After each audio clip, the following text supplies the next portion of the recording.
We at the St. Louis American Foundation want to extend our condolences to the families of former State Representative Betty Thompson, Dr. Henry Givens, and St. Louis County Councilwoman Hazel Irby. We dedicate tonight's program to their memory. Let their lives of service and the service of our awardees inspire you.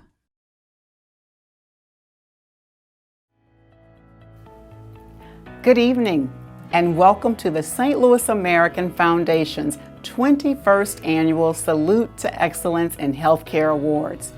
I'm Dr. Denise Hooks Anderson, family medicine physician and medical accuracy editor of Your Health Matters in the St. Louis American.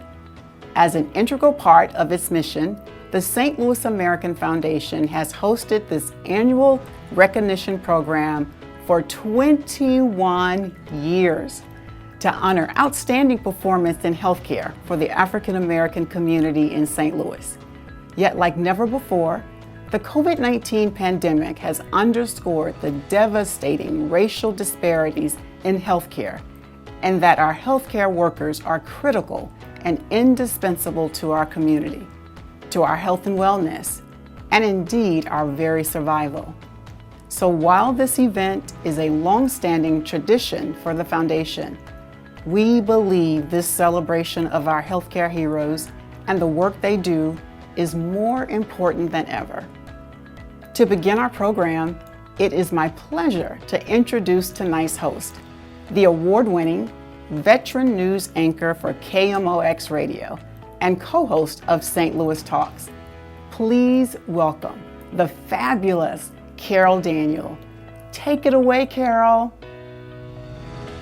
Thank you, Denise, and good evening, everyone. On behalf of the St. Louis American Foundation, we welcome you to the Salute to Excellence in Healthcare Awards. Now in its 21st year, we celebrate tonight's Health Salute with special mindfulness of the sacrifices, dedication, and courage of our healthcare workers. For nearly a year and a half, they've been on the front lines of battling COVID-19. They're putting themselves in the path of this sometimes deadly virus in St. Louis and around the world in this unprecedented crisis. Our doctors, nurses, technicians, transporters, EMTs, pharmacists, and everyone who supports patient care have risen to the challenge of caring for our most vulnerable populations across the metro region and in communities where racial disparities in healthcare have never been more glaring. They deserve our deepest respect and gratitude for their dedicated service. We also come together tonight with mindfulness of COVID's devastating catastrophic toll, as over 34 million were infected and 609,000 lives were lost, including our family members, friends, neighbors, colleagues, and the essential workers and healthcare teams who served on the front lines of this pandemic response. Let us take a moment of silence in their memory to honor them.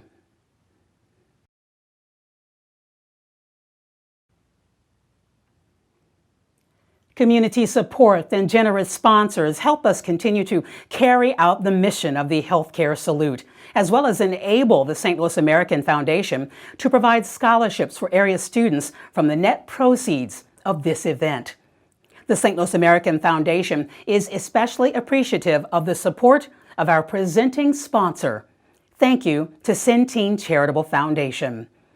Our gold sponsors are Athenia Healthcare and BJC Healthcare.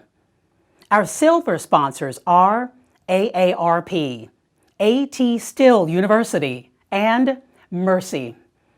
Our bronze sponsors include St. Louis Children's Hospital and the Urban League of Metropolitan St. Louis. The sponsor of the Excellence in Mental Health Award is St. Louis County Children's Service Fund. And our gift sponsor, because you know it wouldn't be a salute without a gift sponsor, is Vincent's Jewelers, the official jeweler of the Salute to Excellence programs. Last year, the St. Louis American Foundation awarded nearly $2 million in college scholarships to high-potential local African American students. Since its inception in 1994, the St. Louis American Foundation and its partners have now invested $9 million in the St. Louis community. And if you're watching tonight and you'd like to support the vital work of the foundation and its investment in our students, you can visit the address on your screen to pledge your support. Now I'd like to introduce Keith Williamson, president of Centene Charitable Foundation, to greet you on behalf of our lead sponsor. Good evening. I'd like to welcome you on behalf of the Centene Charitable Foundation. We're honored to continue our support as lead sponsor of the Salute to Excellence and Healthcare Awards. At Centene, we're committed to transforming the health of our communities by providing high-quality, culturally sensitive healthcare services. We share the St. Louis American Foundation's belief in the importance of recognizing dedicated Black healthcare professionals for their exemplary performance and invaluable work. The challenges these professionals have faced in light of the pandemic make their achievements even more inspirational as they've worked to provide testing, vaccinations, and other life-saving care in our hardest-hit communities. We need more such heroes, and we salute the St. Louis American Foundation for recognizing and promoting interest in healthcare careers. To the awardees we honor today, we offer our warmest congratulations and sincere thanks for your many years of dedicated service to our community. Now let's begin the awards portion of our program by presenting the 2021 Excellence in Healthcare Awards. These awards will recognize 4 individuals for their outstanding, even transformative work in their respective healthcare fields. They have our respect and gratitude for all they do for their patients and our communities in their daily work, and their fortitude continuing that service through the challenges of the pandemic. I'm going to introduce each recipient and tell you a bit about their work. The 2021 Excellence in Healthcare awardees are Dr. Damon Kleins. Dr. Kleins is a community-based gastroenterologist and hepatologist practicing here in St. Louis, as well as Cape Girardeau and Southern Illinois. He received his medical training at the University of Missouri-Columbia and completed his residency and fellowship in gastroenterology and hepatology at St. Louis University Health and Science Center, where he is currently an assistant clinical professor in the Division of Internal Medicine. Dr. Kleins is also the president and CEO of Gateway Digestive and Liver Center, the first freestanding ambulatory surgery center in the state of Missouri that is 100% minority-owned. His clinical focus includes treatment of viral hepatitis and colorectal cancer. Locally, Dr. Kleins volunteers at health fairs and community events to share information to build awareness about the importance of getting a colonoscopy, early detection of colorectal cancer, and the risk of hepatitis associated with tattoos. Nationally, Dr. Kleins is an active member of the American College of Gastroenterology and the National Medical Association. Blotty Ossery.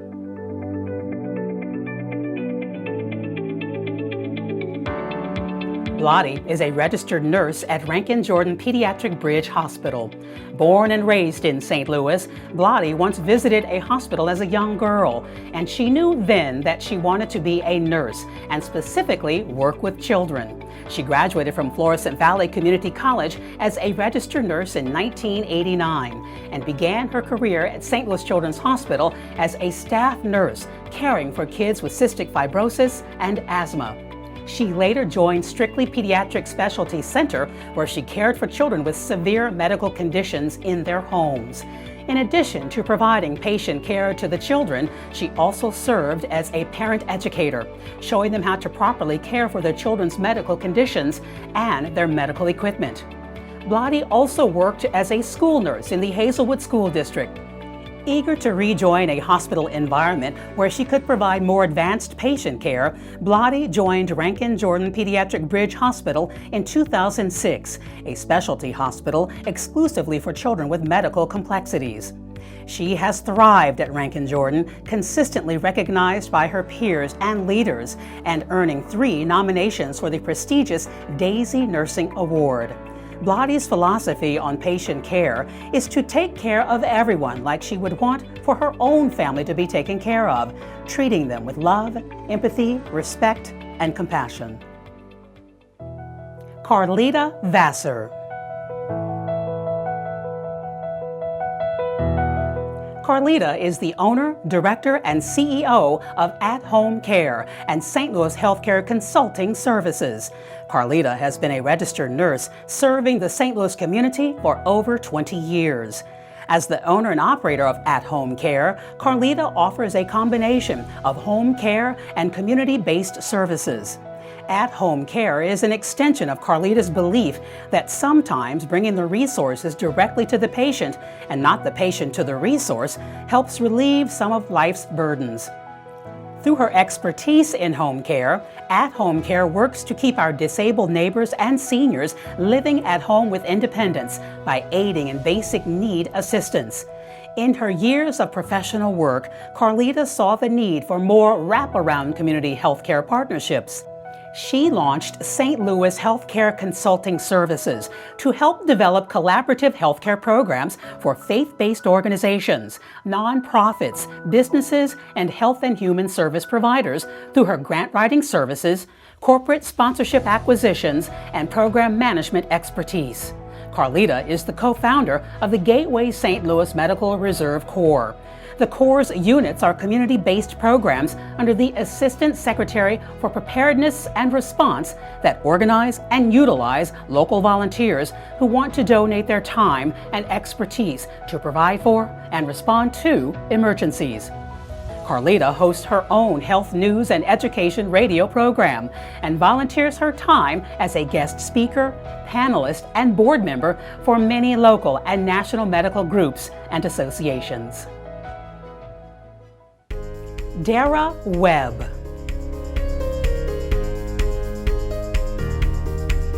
Dara Webb is the Executive Director of Quality and Care Management at Mercy Clinic. A St. Louis native and graduate of Metro High School, Dara attended Northwestern University before returning to St. Louis to earn her master's in healthcare administration from Washington University and begin her career in her hometown. During her formative years in North City of St. Louis, Dara was exposed to the glaring lack of community resources that informed her drive to serve in capacities that allow her to help address those disparities. Dara joined Mercy in March 2020, just before the start of the COVID-19 pandemic. Not only did she have to quickly learn her new role and team, Dara also had to navigate the ongoing changes that were the result of our health system responding to the pandemic. Dara was instrumental in helping the clinic organize its COVID-19 testing and other operational strategies. Most recently, she has been serving as the lead for Mercy Clinic's COVID-19 vaccine deployment, including helping to lead the first round of mobile vaccine sites in North County to reach more vulnerable populations that have yet to be vaccinated.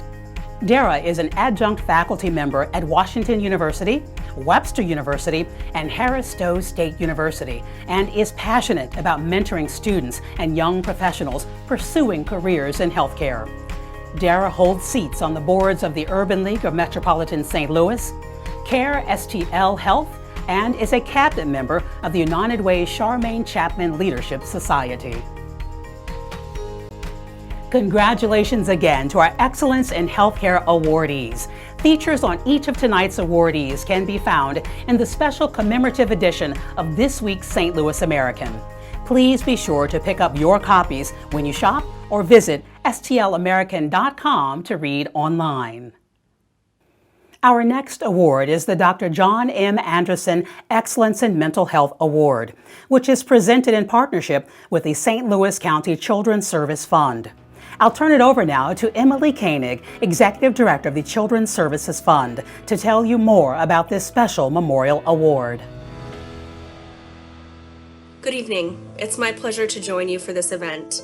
The St. Louis County Children's Service Fund is proud to continue its partnership with the St. Louis American Foundation to present the Dr. John M. Anderson Excellence in Mental Health Award. This award is named in honor of the late Dr. John M. Anderson. Dr. Anderson earned a bachelor's degree in chemistry at Colorado State University and came to St. Louis to train in microbiology at Homer G. Phillips Hospital. It was there that he discovered his love and passion for the field of psychiatry, and at the age of 38, he returned to school, enrolling at Meharry Medical College. After graduating from Meharry with honors, Dr. Anderson returned to St. Louis and completed his internship at Homer G. Phillips and his residency training at Washington University. He served the St. Louis area through his private practice, his work with professional medical organizations, and a legacy of tireless community service for nearly 30 years. The recipient of this year's Dr. John M. Anderson Excellence in Mental Health Award is Dr. Daniel Mama, an associate professor of psychiatry at Washington University, founding president of the Missouri Psychiatric Association, a distinguished fellow of the American Psychiatric Association, and the director of the Washington Early Recognition Center. The center specializes in providing comprehensive mental health services and resources to transitional age adolescents who show signs of early onset psychosis, free of cost. Dr. Mama's passion for mental health knows no borders, as he pioneered youth psychosis risk research in Africa and is an advocate for improved mental health care here in Missouri. We are delighted to partner in presenting Dr. Mama with this award honoring Dr. Anderson's memory. Stay tuned to learn more about his outstanding work. Dr. Daniel Mama's upbringing in Hungary and Nigeria had a transformative impact on his decision to pursue medicine. In Nigeria, he saw firsthand that the lack of access to healthcare often led to death at an early age due to treatable illnesses such as malaria. Dr. Mama's calling brought him to St. Louis, where he completed his psychiatric residency and Masters of Psychiatric Epidemiology at Washington University. After completing medical school at Semmelweis University of Medicine in Budapest, he decided to return to St. Louis, where he has built his life and career for the last 20 years. Let's hear more from Dr. Mama and his impressive work.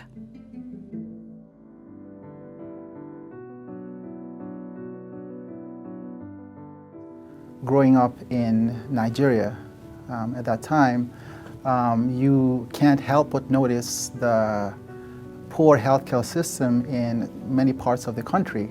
A large proportion of the country doesn't even have any access to medical care. And so you feel like you want to do something to help the system.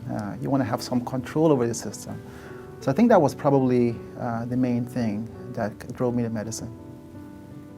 So in medicine, there is a lot of emphasis on early intervention, right? So if you have, cancer or heart problems, we know that the earlier that these illnesses are identified, the better chance you have at treating the problem. And so in psychiatry, it's really no different. If you're able to identify the mental illness earlier, then you have a much better chance of getting a hold of the problem. And what we do is we try to provide well-rounded care for people who are at an early stage of a psychotic disorder. So people who have schizophrenia or some forms of bipolar disorder, or those who may be beginning to have psychotic experiences and they're not quite sure what is going on. We try to provide well-rounded care, psychiatry, counseling, case management, a whole array of services for free. I think it is really important to try to do all that you can to improve the well-being of your patients. And if you can afford to do more than see patients in the clinic, then I think it's really important to be able to try to do that. In the past, I have been involved in mental health advocacy, which has been very rewarding.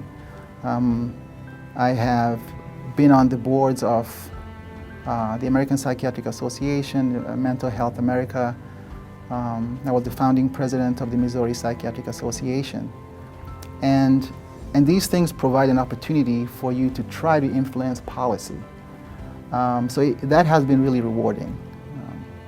But it also teaches you that these things are tough, and sometimes change requires one to keep pushing and does take a lot of time. So I am very appreciative to the St. Louis American for recognizing people in healthcare. It's really important to highlight some of the accomplishments that people have done, and I feel honored that our work has also been featured. So very, very grateful for that.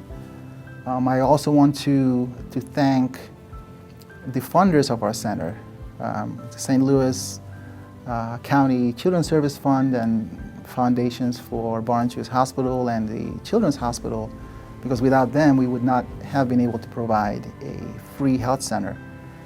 And very important, I want to thank the treatment and assessment team of our clinic. They are the face of the clinic, and they really make it run.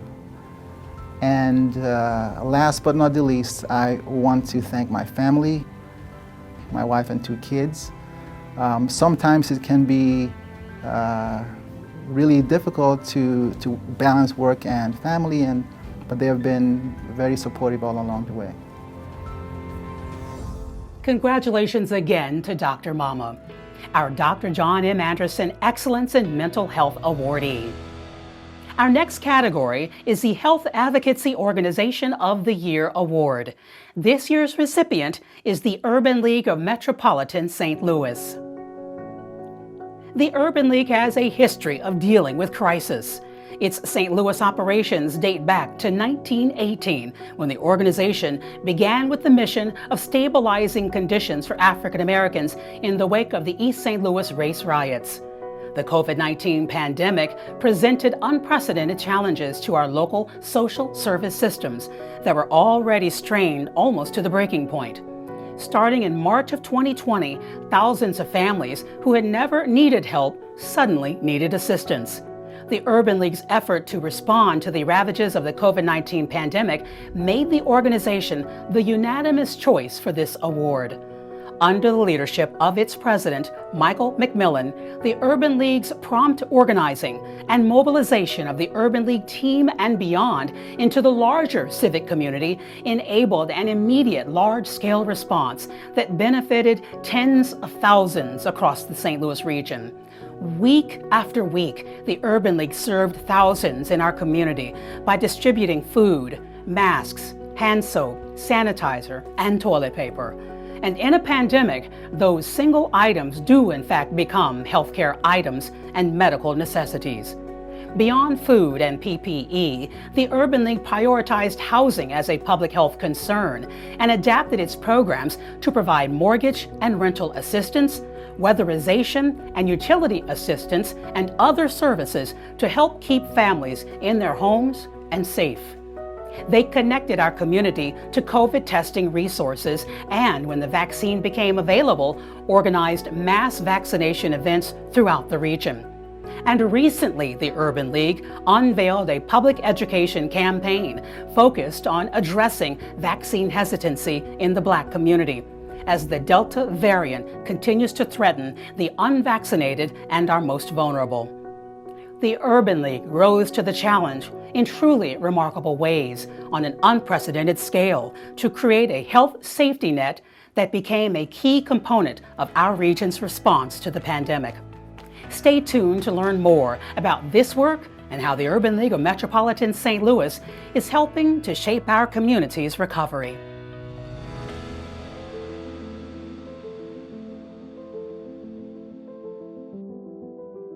When COVID first happened and really shut society down across this region, nation, and the world, we had to make a decision as an agency, what were we going to do and how were we going to respond to this crisis?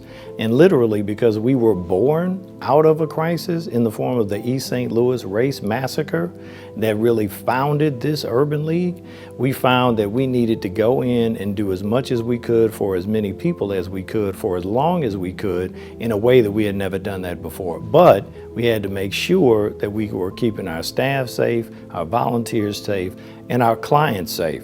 And so what we decided to do as a result of that was have these large-scale mass distribution events But because the need was not just in one part of the region, we had to spread it all around St. Louis.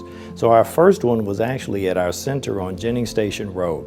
And then we moved it to North City, to East St. Louis, to Madison County, and just continued to rotate throughout St. Louis, and literally did 22 weeks in a row of these large-scale distributions. And then we pivoted to basically once a month for the large-scale events, and ended up doing 33 of those, serving 125,000 families throughout the region.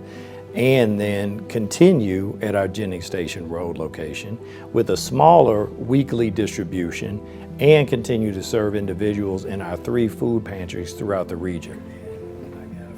In addition to everything that we did from a humanitarian standpoint, we were also pleased to partner with Affinia very early on to do testing at our Jennings Station Road location.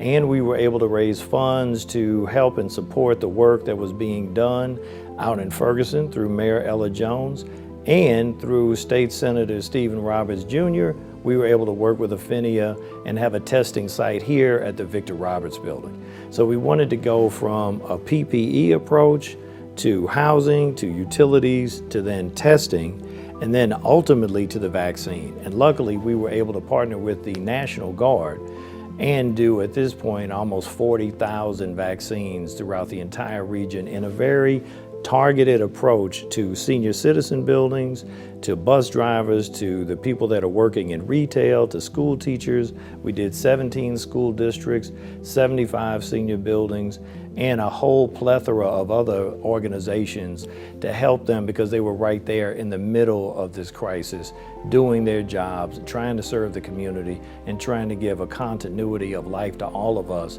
and they deserve to be rewarded by getting the vaccine early. You know, our partnerships are so long and so immense that we have been so truly blessed by St. Louis as one of the most generous regions throughout the country. I would definitely say that immediately the RBC partnered with us, Kathy Osborne, the member companies themselves, while they were in many cases feeling the pain of reduced business, shutting down themselves, etc. They put out a challenge led by Rusty Keeley of $25,000 per company, and helped us to raise $500,000 in private funding so that we could continue. Because literally, the analogy that we came up with when COVID first happened was, it felt as though we were in the middle of the ocean, in a storm, building the ship as it was going, because we had no track record to look back on and say, this is how we've done these large events. This is how we raise $500,000 out of nowhere to just continue these efforts. And so then after that, you also had the government to start kicking in. So Dr. Sam Page and the mayor and the governor and the governmental structure over in East St. Louis and the rest all then kicked in to take it another level. And then the Taylor family helped us in an enormous way, even in the midst of the worst time that they had ever experienced, and so many individuals and other companies. That was so funny last year somehow. Well, on behalf of the Urban League of Metropolitan St. Louis, I want to say thank you to the St. Louis American, to the foundation, to the newspaper, to Dr. Donald Suggs and the entire staff for this tremendous honor. We are humbled by this recognition. We really look at this as a motivation to do more, not rest on any previous laurels, and that we want to be inspired to be the best versions of ourselves. So I accept this award on behalf of our staff, our board, our volunteers, and mainly our clients, because they are the reason why we exist. Them becoming empowered and living their best lives is the exact reason why we were created 103 years ago, and its partnerships with the St. Louis American and other organizations, they give us the ability to do that. Thank you. Our next category is the Stellar Performer in Healthcare Award. This year's recipient is Dr. Kendra Holmes. Dr. Holmes is a North St. Louis City native and graduated from the University of Health Sciences and Pharmacy here in St. Louis. She currently serves as Senior Vice President and Chief Operating Officer for Affinia Healthcare. As the COVID-19 pandemic spread across the nation, Dr. Holmes recognized the need for Phinia Healthcare to take the lead on establishing a mobile testing site for local residents in order to provide the early detection needed to save lives. She acted swiftly and developed a proposal to obtain funding from the St. Louis Regional Health Commission. Testing services at the North St. Louis City site gained extensive community support. So from there, Dr. Holmes created 2 additional testing sites in North St. Louis County for underserved residents in Pagedale and Jennings. Building on the success of those sites, she established a second testing site in North St. Louis City and a testing site in South St. Louis City. In total, Dr. Holmes established 5 COVID-19 testing sites across the St. Louis area that have tested over 29,180 individuals since testing began at the first site on April 2, 2020. Dr. Holmes was responsible for all operations, staffing, and communications duties related to the testing sites, and personally staffed the sites to help conduct tests. She has now turned her attention to administering the COVID vaccine and addressing vaccine hesitancy in the Black community. Let's hear more about our 2021 stellar performer in healthcare and her innovative work.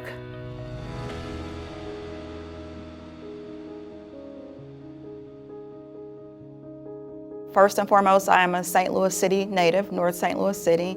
I grew up in St. Louis, went to Metro High School, and always really had a passion for healthcare and helping underserved populations. I did really well in chemistry, science, and math, and that led me to a career in pharmacy. Currently, I serve as the Senior Vice President and Chief Operating Officer for Phinia Healthcare. In that role, I oversee all of clinical operations. That includes nursing services, unhoused services, quality improvement, accreditation, pharmacy, radiology lab, all of ancillary services. So basically everything clinical operations is what I oversee. Related to COVID, I was the lead with the testing efforts at the beginning of the pandemic and throughout the pandemic. So those projects were basically to get testing readily available in underserved communities, and that included North St. Louis City, South St. Louis City, and North St. Louis County. There was limited testing at the beginning of the pandemic in those underserved areas, so Phinia Healthcare really stepped up and provided those services. My role was definitely in the planning process, a lot of the implementation of our policies and procedures, specifically assuring that our staff were safe during the testing, and also the partnerships. So lots of collaboration with local community organizations, political leaders, worked very closely with Senator Steve Roberts on a number of testing events. So the collaboration piece really helped us to be effective with the COVID testing. The vaccination is just an extension of the testing that we were previously doing. Testing continues because unfortunately the Delta variant is also spreading in the state and throughout the nation. So testing efforts continue, but right now our main priority is vaccination of underserved populations in St. Louis City and County. So currently one of our priorities is vaccine hesitancy and just increasing the education and the trust that individuals in the Hispanic and the African American community have in the medical system so that they can feel more comfortable receiving vaccines. And it's not just the COVID vaccine, because we see this with all vaccines. We see hesitancy with the flu vaccine in minority communities as well. So a huge priority is being present in the community, not just talking the talk, but actually being present, letting the community know that we actually care and that we provide high quality health care. What I say a lot is that it's always about who's next. So what I view as success or excellence is growing the new pipeline or the next pipeline of Dr. Kendra Holmes. So it's very important for me to mentor individuals, to assure that my staff, our team is receiving the proper encouragement, education, training so that they can, be the best employees that they can be, and also to motivate, younger people so that they can realize that there is, a great career in healthcare. I think it's always important to measure your success by not just your personal accomplishments, but how you've touched other people and how they have also been successful. Because I see, again, the North Star is health equity, and the fact that individuals deserve, healthcare is a human right. It's not a privilege that should be to individuals based on their income or their demographic. Healthcare is definitely a human right. I would like to thank, first and foremost, my family, my friends, also all of our team at Affinia Healthcare. This award is not just a Dr. Kendra Holmes award. This is representative of all of Affinia Healthcare. My CEO, Dr. Alan Freeman, my Chief Medical Officer, Dr. Melissa Tapey. All of us have worked tirelessly to help the community, and this goes to all of them. So very inspiring. Thank you again, Dr. Holmes, and please know that I am a fan and a supporter. Our final award is the Lifetime Achiever in Healthcare. This year, we honor Dr. Jerome Williams, Jr.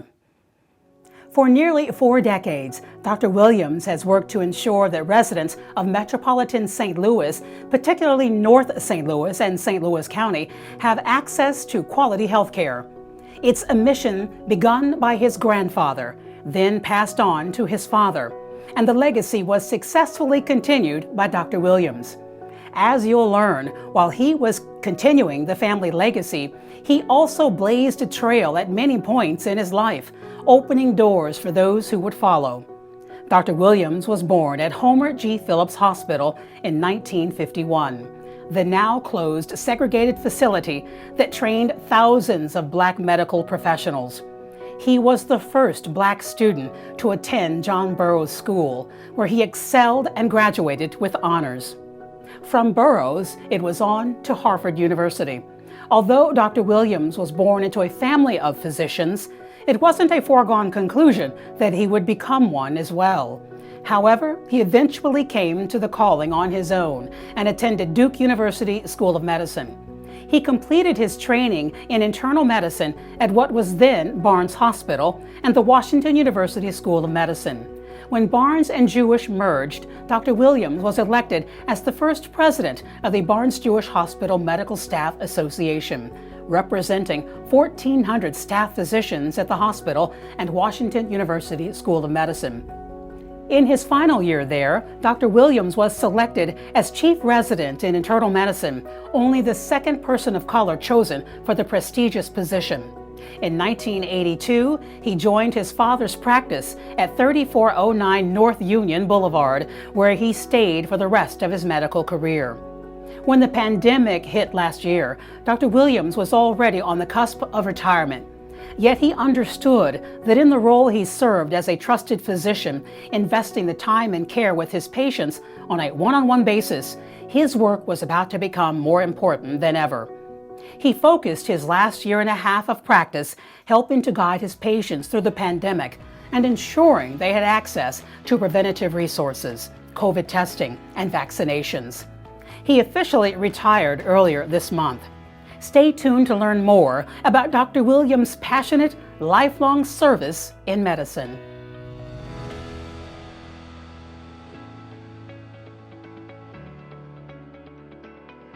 I'm very proud to say that my grandfather started his practice on the corner of 16th and Franklin for several years. He eventually moved, when my father was still in high school, to South Carolina. After my father did his medical training, he returned to St. Louis to get his medical training at Homer G. Phillips Hospital. At that point in time, he set up his practice after becoming medical director for the outpatient clinic there. Initially, he set up a private practice at the corner of St. Louis and Marcus. And I remember going to the practice on several times and sitting there. He actually had an aquarium in the waiting room. I would sit there and watch the fish. He moved the practice in 1965 to the current location on Union near Natural Bridge. And I had the fortune of joining him in 1982, and we practiced together at that site until he retired in 2001. It was very, very rewarding when I had family members of patients who then also became patients of mine. And so that was very rewarding. And I was really looking forward to that each day, to get up to initiate those relationships and continue on with those relationships. Now I tell you though, when I opened that door And we were hit with calls from the insurance company, calls from the emergency room, calls from the pharmacies. When it was hit with all the paperwork that was involved, that was not a lot of fun. But the one-on-one interaction, the relationship that developed over so many years, meeting family members, that really motivated me to get up each day and go back to the practice. One thing that I was particularly proud of my office staff is that we looked around and a lot of the women that we had were not getting mammograms in a timely manner, and my staff was calling to try and get them to schedule those mammograms. Well, it was too inconvenient. They couldn't afford the parking, they couldn't afford the trips, take the time off from work. So my staff came up with the idea of working with Barnes Hospital and bringing the mobile van actually to the practice. And so now that van comes 3 times a year, and there are anywhere from 60 to 80 women who now are getting mammograms who would not have gotten mammograms before. You know, I don't think that's going to work this time, but we'll try it again next time. So. To practice internal medicine, that really is a hands-on, to do a very good job, you have to touch the patient. And so to do that one-on-one in the examination room was a very important part of what I thought was the practice of medicine. When the COVID and the pandemic hit, it became obvious that the patients could not come into the office, and so you had to double down and try and figure out better ways to touch the patients without actually having them in the office. So it became quite obvious that a lot of our patients did not have access to computers, did not have access to smartphones and internet and so forth. So sometimes it's just reaching out with a telephone call just to make sure that they had their medications, just to make sure that they were paying attention to their weights and so forth. So that was not the best possible solution, but that was the best we could do at that particular point in time. During that time, I also had the advantage of hiring 2 new physicians to join me in practice, Dr. Anita Hill-Jones and Dr. Larry Buck. And so I wanted to make sure that they were able to come in, meet the patients, and I felt comfortable with them being able to take over the practice. This is actually an award that I'm holding in my hand from the St. Louis American Foundation when I was listed as 10 of the most prominent African American physicians. This is back in 2002. So the circle has completely come around. I am most humbled to accept this award from the St. Louis American Foundation on behalf of my grandfather, Dr. William R. Williams, my father, Dr. Jerome Williams Sr., my brother, Dr. Wendell Williams, and then of course my daughter, Dr. Christina Williams, who is carrying on the tradition. Over the years, I've had the wonderful experience of working with a great staff who has allowed me to take care of the healthcare needs of so many people for so many years, and I want to thank them and acknowledge them tonight also.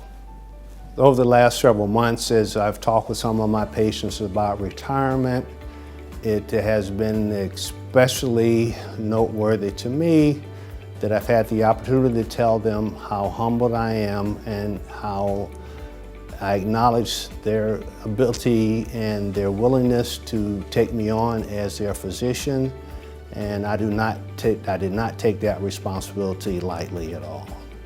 In addition, I have the wonderful support of my lovely wife, Marva, family, friends, and that has also kept me on this path for so many years. Our warmest congratulations and sincere thanks again to all of our inspiring awardees. Don't forget that everyone who registered for the program tonight has been entered into our attendance prize drawing, which includes an Apple Watch and some fabulous diamond jewelry from Vincent's Jewelers, valued at $1,000. The winners will be announced in next week's edition of the St. Louis American, so be sure to pick up a copy or check it out online. If your name is chosen, the American will reach out to you at the contact you provided to make arrangements to receive your gift. Thank you so much, ladies and gentlemen, for joining us tonight. If you have felt inspired by tonight's celebration, you can pledge your support for the work of the St. Louis American Foundation by visiting the web address on your screen. Good night and take care.